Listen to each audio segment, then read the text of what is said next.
o es la presentación. Y entonces, bueno, pues le voy a pasar un video, profesor, en donde todo el equipo trabajó. Nada más por motivos de trabajo no va a estar Cristalinas Parera, Alan Fernando, Juan Mondragón, Oaxaca, y por motivos de enfermedad, Cortés Peñalosa no va a poder estar. Muy bien, adelante, Alan. Entonces le doy inicio al video.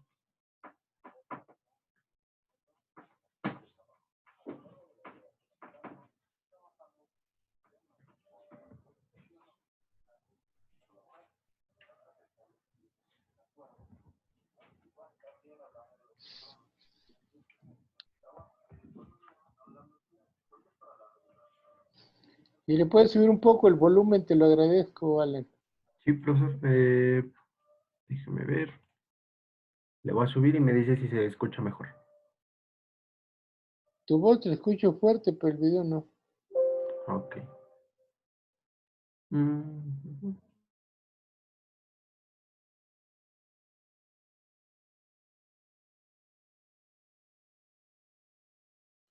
No tengo audio.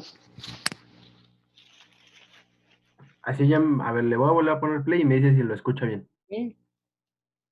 Individuales de trabajo, tipos de contratos de trabajo. Ahí está bien, gracias. Los contratos. De igual manera se hace mención sobre lo que debe de llevar un contrato de trabajo. En este caso, por poner un ejemplo, pueden ser nombre y firma del trabajador, de la persona que hace la función de patrón, lugar, fecha y probablemente hora en la que se celebra el contrato. Dentro del contrato se vienen especificados la jornada de trabajo, el pago que va a recibir el trabajador por su desempeño, lugar, hora de entrada y hora de salida del trabajador en la industria o en la fábrica donde esté. También se habló sobre la suspensión, rescisión y terminación de las relaciones laborales, en las cuales se establecen los diferentes motivos por los cuales un contrato se puede terminar. Dichos contratos también vienen especificados sus obligaciones del trabajador y, como por ahí vulgarmente lo dicen, si lo que no tiene permitido lo tiene prohibido. En este caso, al decir esto, si el trabajador realiza una acción que no le parece al patrón, puede ser un motivo de rescisión de contrato siempre y cuando esté bien fundamentada y bien estipulado el motivo y sea una razón justa, ya que si no, el patrón se ve obligado a llegar a un acuerdo para posteriormente él poder evitar una demanda. De igual manera, también hablamos de lo que fueron la jornada de trabajo y las horas extra. En este caso vienen especificados a lo largo de diferentes artículos la jornada de trabajo. En este caso, una jornada de trabajo normal es de 8 horas, pero también viene especificado cómo se pagan las horas extra, después de cuánto tiempo y quiénes sí tienen acceso a esas horas extra, porque hay momentos en los cuales no se le otorga a todo trabajador. De igual manera, también hablamos de lo que son los días de descanso obligatorios y las vacaciones. En este caso, por ley está que si llevas en un trabajo una antigüedad de un año, te tocan vacaciones de mínimo 6 días. Y así va ascendiendo dependiendo la cantidad de tiempo que tú lleves trabajando para dicha empresa. Pueden ser 2 años, son 8 días y así va aumentando. Llega un punto en que de 25 a 29 años trabajando en una empresa, la empresa se ve obligada a darte 22 días de vacaciones. Y también hablamos de uno de los temas más importantes, que es lo del salario y salario mínimo. ¿Qué es el salario? El salario se maneja como una retribución económica en efectivo hacia el trabajador por realizar sus actividades. Se habla de que el salario mínimo debe de cumplir con lo establecido. Es la cantidad menor que debe de recibir en efectivo el trabajador por los servicios prestados en su jornada laboral. El salario mínimo debe ser suficiente para satisfacer las necesidades normales de un jefe de familia en el orden material, social y cultural, y para poder proveer la educación obligatoria de los hijos. De hecho, los salarios mínimos podrán ser generales para una o varias zonas geográficas de la aplicación. De igual manera, hablamos sobre el reparto de utilidades, lo cual es un derecho constitucional. De acuerdo a la Procuraduría Federal de la Defensa del Trabajo, Profedet, el reparto de utilidades es un pago adicional que realizan los centros de trabajo cuando han tenido ganancias en el año. El pago de utilidades es una prestación que premia el esfuerzo que hacen los trabajadores para lograr la prosperidad de su empresa. Mientras mayor sea la productividad de los empleados, mayor será el beneficio que ellos recibirán al siguiente año.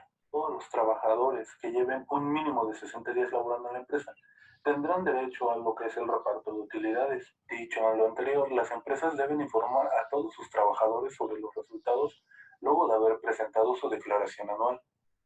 En el artículo 132 de la Constitución mexicana vienen las obligaciones de los patrones. Unas de estas obligaciones son pagar los salarios acordados con su trabajador, otorgar herramientas para cumplir el trabajo en buen estado, un lugar donde guardar estas herramientas y disponer de sillas suficientes para sus trabajadores.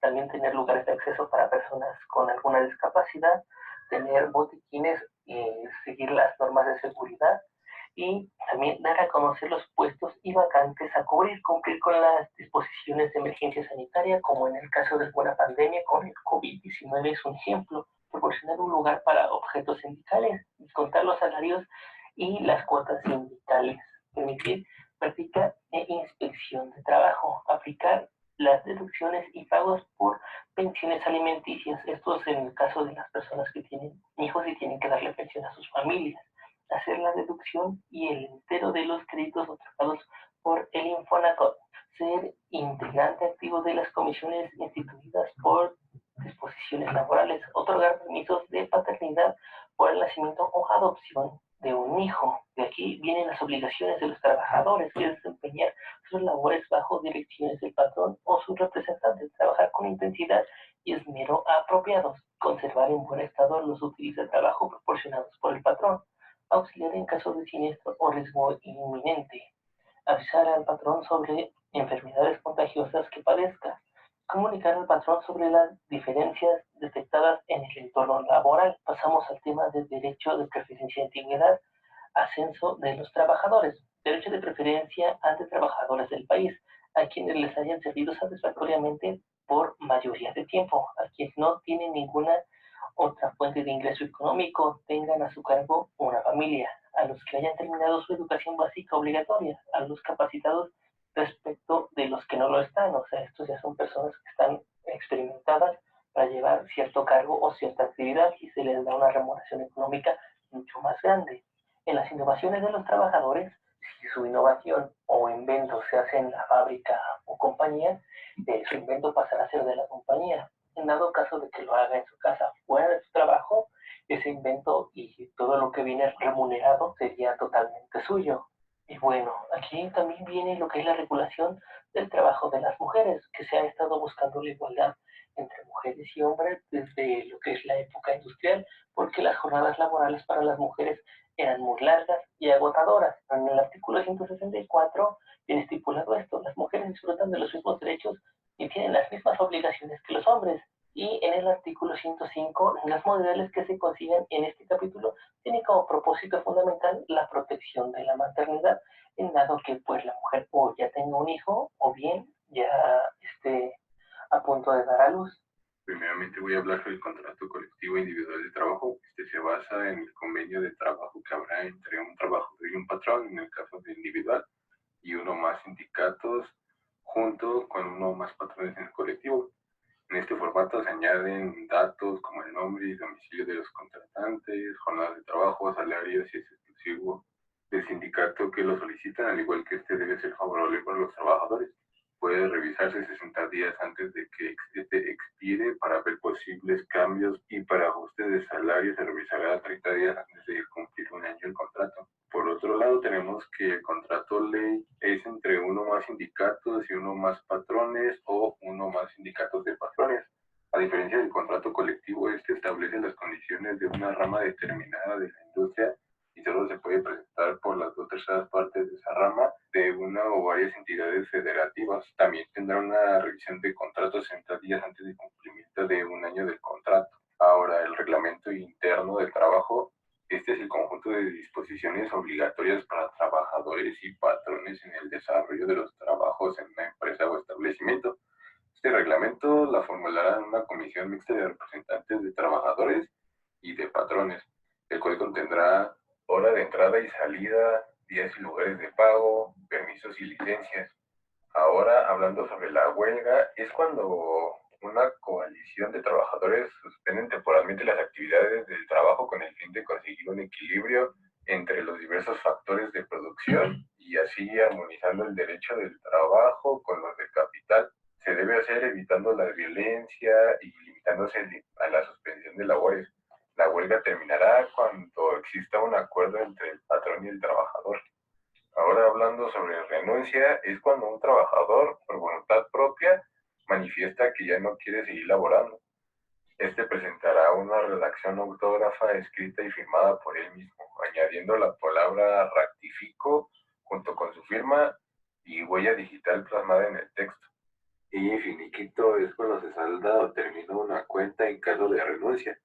Se pagan salarios devengados y no pagados hasta la fecha en que finaliza la relación laboral, parte proporcional de aguinaldo y vacaciones, prima de antigüedad y otras prestaciones en caso de existir. También está lo que es liquidación, que este es el pago que se realiza a un trabajador que fue despedido injustamente, ya sea con 3 meses de salario o permitiendo el cumplimiento del contrato. Esto es a decisión del trabajador. Para dar inicio a este tercer parcial vamos a empezar hablando de lo que es el seguro social. ¿Qué es esto? Pues es un derecho que tenemos los trabajadores para la protección contra riesgos sanitarios y proteger a la población de eventos externos que ponen en riesgo la salud. Tenemos dos tipos de instituciones para esto, que es la pública y la privada. En la pública tenemos el ente, Pemex, Sedena o el Seguro Popular. Estos tienen dos tipos de seguro social, que es el voluntario y el obligatorio. El obligatorio es para todos los trabajadores de empresas o que tengan un trabajo fijo.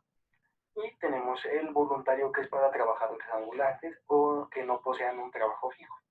De esto partimos a que los patrones tienen una obligación de registrar a sus trabajadores en el Seguro Social y comunicar las altas y bajas de la empresa, al igual que las modificaciones de sus salarios y los datos de los trabajadores. Después de esto tenemos las incapacidades. ¿Qué es una incapacidad? Es la situación en la que el trabajador no es capaz de realizar sus funciones habituales dentro de su trabajo. Tenemos que hay incapacidades no laborales y laborales. Las no laborales se tienen que dar 4 días después de que el trabajador se sienta mal, y hay una inicial, una subsecuente, una recaída y en caso de ser necesario un enlace que excede de los 42 días de incapacidad. Después tenemos las incapacidades laborales, que son temporales, parciales y totales. Las temporales son plazos cortos, parciales es la disminución de capacidades del trabajador y las totales es la pérdida de las capacidades.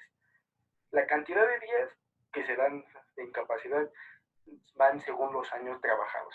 Tenemos otra incapacidad, que es la de maternidad, que son 90 días naturales, 30 días antes del parto y 60 días después del parto.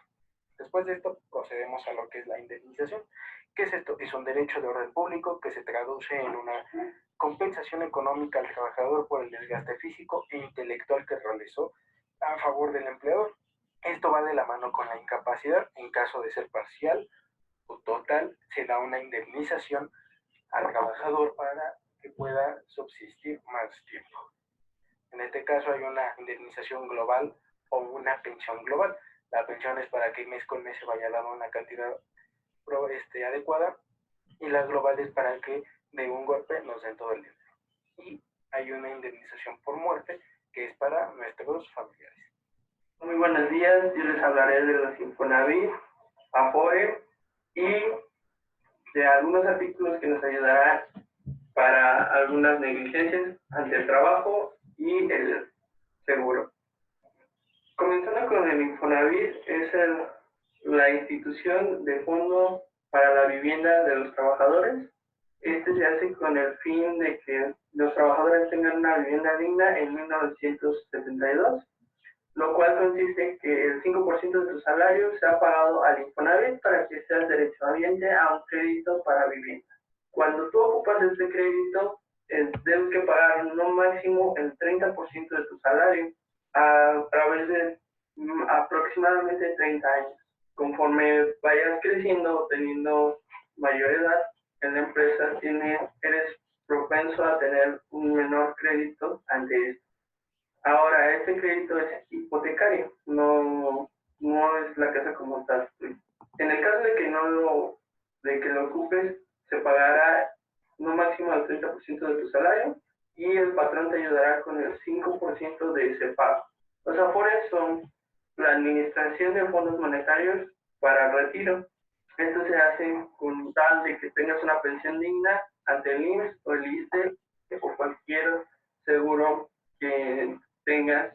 Dado esto, los Afores son una inversión el cual propensa a crecer, y algunos artículos que tendremos que tener ante el IMSS y ante las negligencias que tengan son el 839 al 899G, en el cual nos podemos apoyar por algunas negligencias o algunos malos tratos en el IMSS o el seguro que tengan. En casos de las firmas colectivas y con el patrón, a partir del 900 al 919 son algunos artículos que te ayudarán a poder demandar o tener algún derecho de lo que tú cotizas o tus pagos, ¿vale? Y eso sería todo de mi parte. Muchas gracias. Listo, profesor. 15 minutos exactos. No lo oigo nada, profe, está silenciado. Profe, está silenciado, no le oigo.